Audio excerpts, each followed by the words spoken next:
Player page right down there. That's right. Okay. Well, if you follow technology, you are familiar with terms like mobile apps, cloud computing, big data. We all hear those terms almost every day. But do you understand or even realize how these technologies are affecting enterprise quality management system software, something that many of you probably use within your own company? And if you don't know how that affects you, well, that's good, because that's why our next guest is here. Joining us today via Skype is Judy Fainer, Chief Architect of Sparta Systems. Good morning, Judy. Good morning, Mike, Derek. Glad to be here today and talking to you about this topic. Great.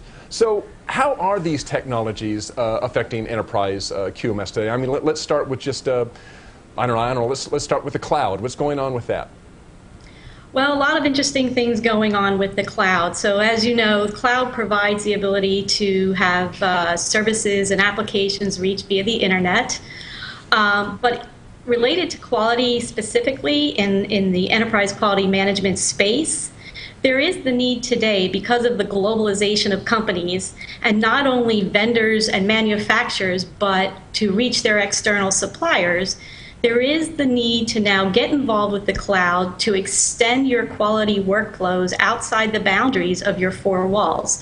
So today, if you look at the best practices for, let's say, vendor to supplier quality management, a lot of that interaction is a manual one.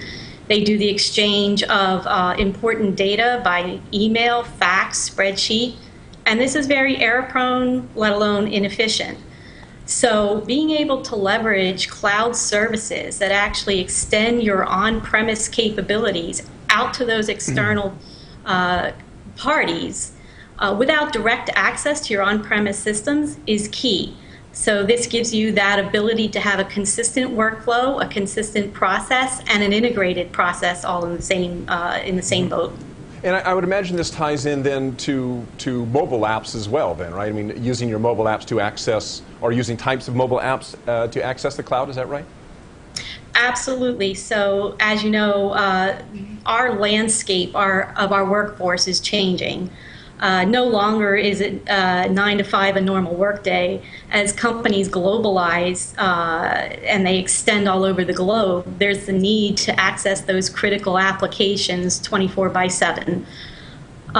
You know, devices are becoming so prevalent. This year in 2013, mobile devices actually surpass PCs as the most common form of web access tools. And Judy, are these both for mobile apps for monitoring, or is it also mobile apps for maybe inputting data into a QMS?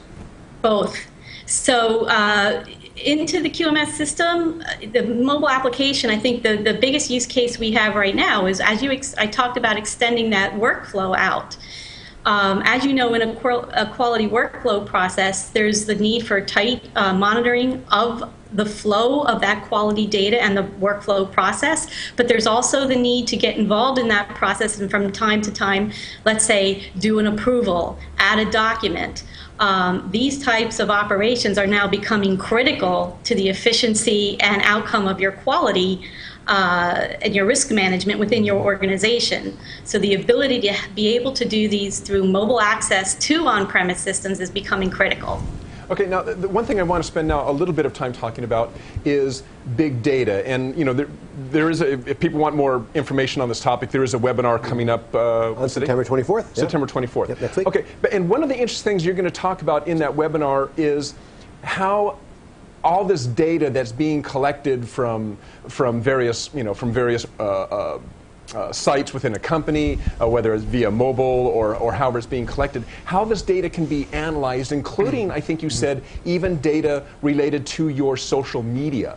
And can you tell us a little bit how all that is tying together, particularly the social media part? Yeah. So, you know, the big data has been around for several years now. It's only recently that it's actually showing up on, you know, Gartner and Forrester lists as CIO concerns, because what was once the means for storing vast amounts of data and quick query is now being surpassed by the ability to perform analytics. So being able to take this data from disparate systems of many formats, whether that's structured, semi-structured data, and bring it into a central repository, then apply analytics on top of that is giving organizations insights into that data, which was once a liability. I mean, you have these systems, they're producing this data, and you need to keep it, whether you're archiving it or whatever. But now being able to actually leverage that and get the value out of that data. So where does that play in with quality and, as you said, social media? Being able to take data from your enterprise quality management system and also inject that into this central repository for further analysis. Maybe being able to gain insights or get root cause analysis based on change requests or non-conformance that has been reported. In consumer products, if you can now also combine that with social media, let's say blog content, Twitter information, Facebook, you can now do some textual and sentiment analysis on that as well. And when you're talking about brand protection and risk management, they all play a factor. So again, what was once a platform for dealing with huge amounts of data is now it's being turned on its head, and the value of analytics and predictive and sentiment analysis is coming to the forefront.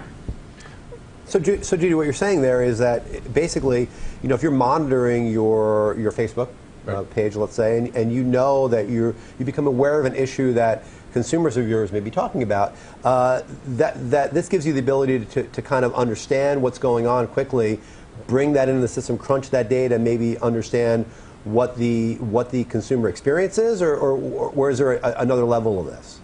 No, absolutely. It's kind of letting you have the insight into what's coming, what's being said, and allowing companies to be proactive. All too often now, we're kind of in that reactive state. This is giving you that ability to jump out and look at potential problems or potential customer issues coming down the way. Okay. Well, Judy, thanks for joining us today. If we're going to be talking about these topics a lot more in depth. That is September 24th, and it's our normal time, which is 11 a.m. Pacific, 2 p.m. Eastern.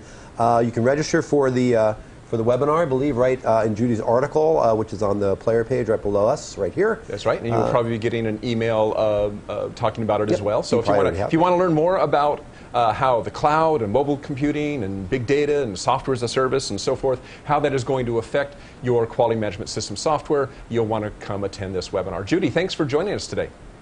Thank you. Okay, so long. Thanks, Judy. We'll see you on Tuesday. Good stuff there. Thanks, Dirk. Yep, and sure. We look forward to your hosting that one. So there we go. It's going to be great. So if you want to find out more about that, again, register for the webinar now. Okay.